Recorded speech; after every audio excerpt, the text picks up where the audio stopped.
adventure, intrigue, lost cities, ancient mysteries, and more on this week's episode of East 10 Investigates. Ladies and gentlemen, welcome to the East 10 Outpost. I'm Cody, and I'm going to be your guide today into an exhilarating journey that'll take us through the jungles and ruins of Mesoamerica, where the ancient Maya continue to surprise us with secrets that are rewriting history. From lost cities hidden in dense foliage to royal tombs brimming with artifacts and shadowy ritual sites dripping with mystery, these finds are like T-shaped windows into advanced urban planning, sophisticated rituals, and unyielding resistance that span a millennia. So buckle up as we dive into recently revealed secrets of the Maya. For years now, we've imagined the early Maya as simple farmers, doing what they can to survive out in the jungle. But a new discovery out of Guatemala's Petén region in 2025 changes everything we thought we knew about their early days and brings those notions crashing down like a crumbling pyramid. A joint Guatemalan and Slovakian team unearthed the 3,000-year-old city complex of Los Abuelos near the wah-shah-TOON site, named for its eerie sculptures of an ancestral couple carved between 500 and 300 BC. Spanning 16 square kilometers, this site features a 33-meter-high pyramid adorned with Preclassic murals, a sophisticated canal system, and clear signs of urban planning dating back to 800 to 500 BC, positioning it as one of the Maya's oldest ceremonial centers. Described by the culture of ministry as part of an urban triangle with nearby Petnal and Cambrayal, it hints at an organized power structure dating back far earlier than expected. Makes you wonder what other hidden truths and secrets about their engineering are lying out there, tangled in the vines, just waiting to be discovered. And now switching gears to a bit of a darker discovery. In 2025 near Dos Piles, archaeologists uncovered what they're referring to as Cueva de Sangre, or the Blood Cave, and it reveals a much darker side to the Mayans' ritualistic tendencies than most occultists and historians would usually like to portray. So let's take a look at this story. First noted with human bones back in the 1990s, it wasn't until bioarchaeologist Michelle Bluise from California State University, Los Angeles presented her team's findings at the Society for American Archaeology meeting on April 24, 2025, that the full horror of this site emerged. Over 100 bone fragments from adults and children, marked by hatchet cuts and dismemberment signs dating back to 400 BC to 250 AD.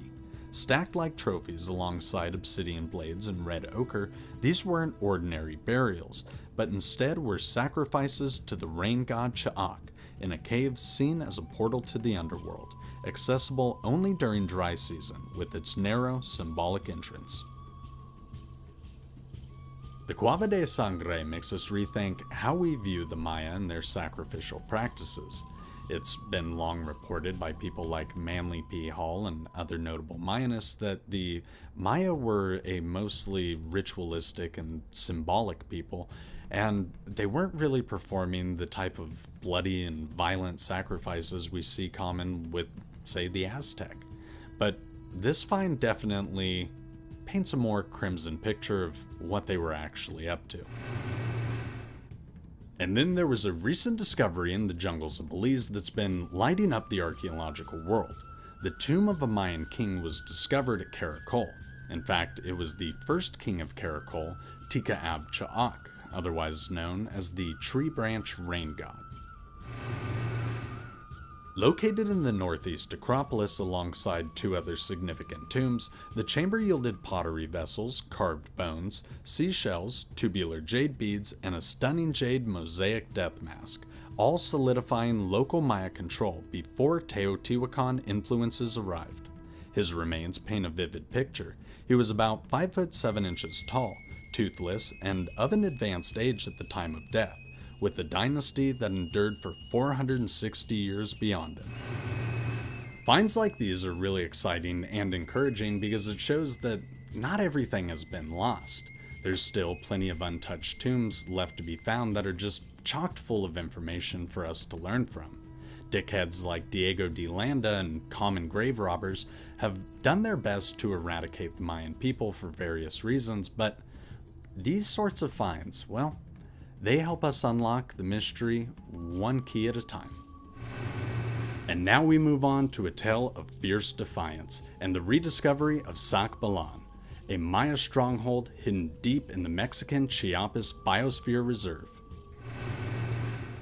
Founded by the Lacandan Chol Maya after their capital, Uaxactun, fell in 1586, they resisted colonial forces for nearly 110 years, until Friar Pedro de la Concepcion's 1695 expedition led to its conquest and renaming, and it was later abandoned by 1721. After grueling field seasons, the site's mapping unveils the resilience of these last rebels in the jungle's heart, and what clever strategies and cultural wisdom kept them fighting.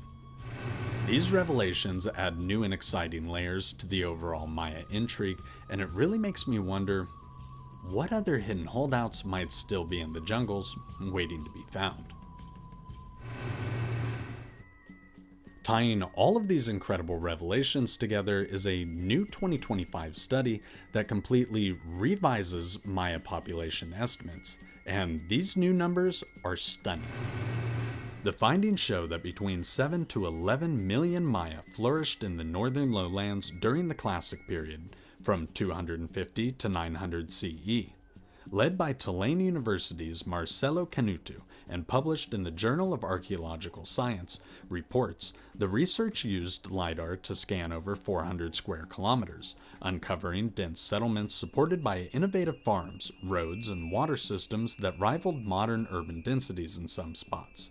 This challenges the sparse jungle society myth, highlighting sophisticated agriculture and organization that sustained vast communities without early collapse.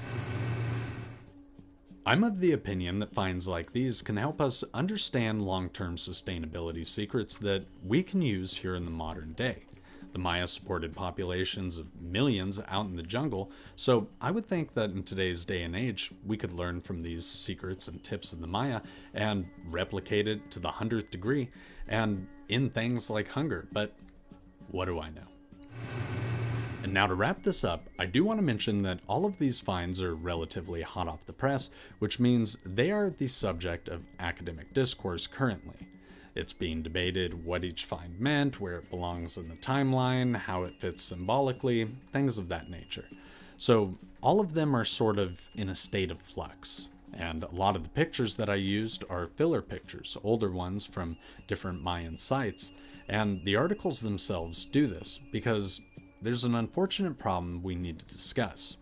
Archaeology, for whatever reason, seems not terribly keen on releasing photos and videos when new discoveries are made. I don't know why this is. I would think you would want the general public to be as encouraged and interested as they are, but for whatever reason, they release very few pictures and videos when a new discovery is actually made. And as a result, articles end up using filler pictures, and people like me sourcing from those articles are forced to use filler pictures because real ones aren't publicly available. I don't know why that is. It's something I would love to find out. But I would love to know what you think about all of these discoveries. Are they as incredible as I think they are? Or do you think they're pretty much nothing burgers and the Maya civilization is pretty well figured out already? I would love to know your thoughts down in the comments below. Make sure you like the video and subscribe so you don't miss any adventures just like this one today. But most importantly, be indomitable in your quest for knowledge, no matter what gets in your way. But above all, stay curious, my friends.